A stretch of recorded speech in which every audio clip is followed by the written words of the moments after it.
নমস্কাৰ বন্ধুসকল, জ্ঞান সংজ্ঞা ইউটিউব চেনেললৈ আপোনালোকক সকলোকে স্বাগতম জনাইছোঁ। বন্ধুসকল, আজি আমি জানো আহক ভগৱান শিৱ আৰু প্ৰজাপতি দক্ষ ৰজাৰ মাজত শত্ৰুতাৰ কাৰণ কি আছিল। ভগৱান শিৱৰ দেৱতা তথা দানৱ সকলোৱে পূজা কৰিছিল। দক্ষ ৰজা একমাত্ৰ এনে ব্যক্তি আছিল যিয়ে ভগৱান শিৱক অলপো পচন্দ কৰা নাছিল।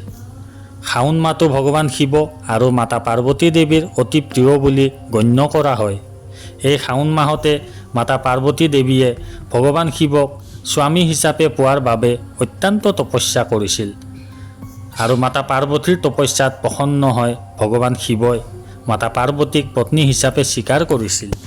মাতা পাৰ্বতীৰ বিবাহৰ পূৰ্বে ভগৱান শিৱৰ বিবাহ মাতা সতী দেৱীৰ লগত হৈছিল।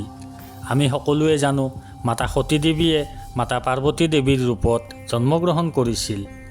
মাতা সতী দেৱীয়ে প্ৰজাপতি দক্ষ ৰজাৰ পুত্ৰীৰ ৰূপত জন্মগ্ৰহণ কৰিছিল, কিন্তু দক্ষ ৰজাই ভগৱান শিৱক কেতিয়াও পচন্দ কৰা নাছিল।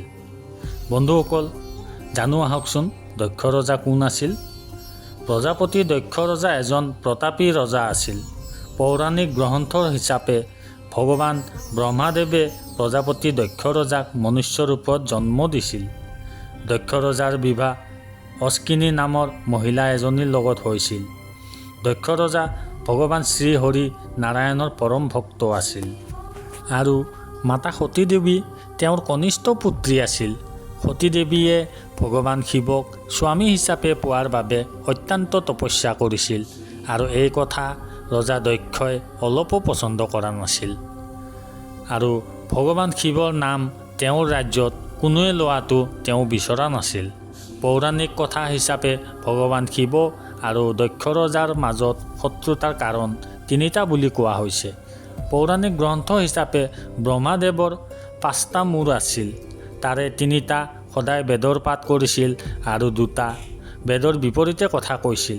সেইবাবে ভগৱান শিৱই সদায় ক্ৰোধিত হৈ আছিল আৰু এদিন ভগৱান শিৱই অধৈৰ্য হৈ ব্ৰহ্মাদেৱৰ 5ম মূৰটো কাটি পেলায় আৰু এই সকলোবোৰ কথাৰ বাবে ভগৱান শিৱৰ ওপৰত দক্ষ ৰজাই সদায় ক্ৰোধিত হৈ আছিল। দক্ষ ৰজাই তেওঁৰ 27জনী পুত্ৰীৰ বিবাহ চন্দ্ৰদেৱৰ লগত কৰাইছিল আৰু এই 27জনীৰ ভিতৰত আটাইতকৈ সুন্দৰী আছিল ৰোহিণী।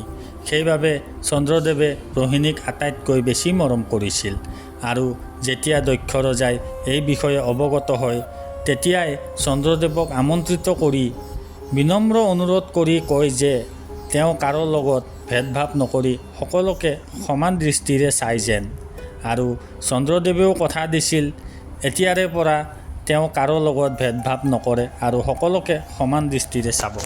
কিন্তু চন্দ্ৰদেৱে তেওঁ দিয়া কথা পালন কৰাত বিফল হৈছিল আৰু এই কথা পুনৰবাৰ ৰজা দক্ষৰ কাণত পৰিল।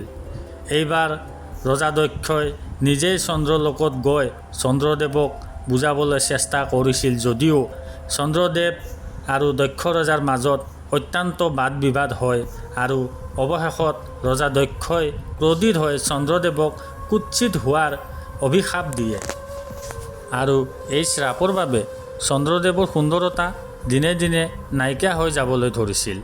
আৰু ইয়াৰ মাজতে এদিন যেতিয়া নাৰদ মুনি চন্দ্ৰলোকলৈ আহিছিল তেতিয়াই চন্দ্ৰদেৱে নাৰদ মুনিক এই শ্ৰাপৰ পৰা মুক্তি পোৱাৰ উপায় বিচাৰিছিল আৰু নাৰদ মুনিয়ে তেওঁক ভগৱান শিৱৰ প্ৰাৰ্থনা কৰিবলৈ উপদেশ দিছিল আৰু চন্দ্ৰদেৱে ভগৱান শিৱৰ প্ৰাৰ্থনা কৰি এই শ্ৰাপৰ পৰা মুক্তি পাইছিল।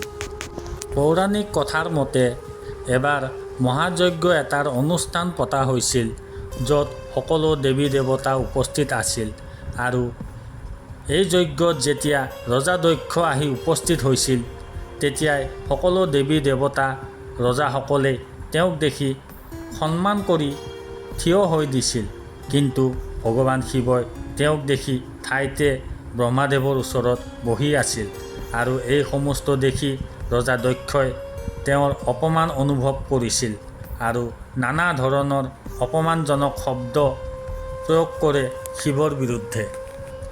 সেইবাবে ভগৱান শিৱ আৰু দক্ষ ৰজাৰ মাজত শত্ৰুতাৰ ভাৱ জন্ম হৈছিল আৰু এইফালে তেওঁৰ কনিষ্ঠ পুত্ৰী সতী দেৱী ভগৱান শিৱৰ লগত বিবাহ হোৱাৰ আশা কৰি আছিল, কিন্তু দক্ষ ৰজাই ভাবে ভগৱান শিৱ সতী দেৱীৰ যোগ্য নহয়।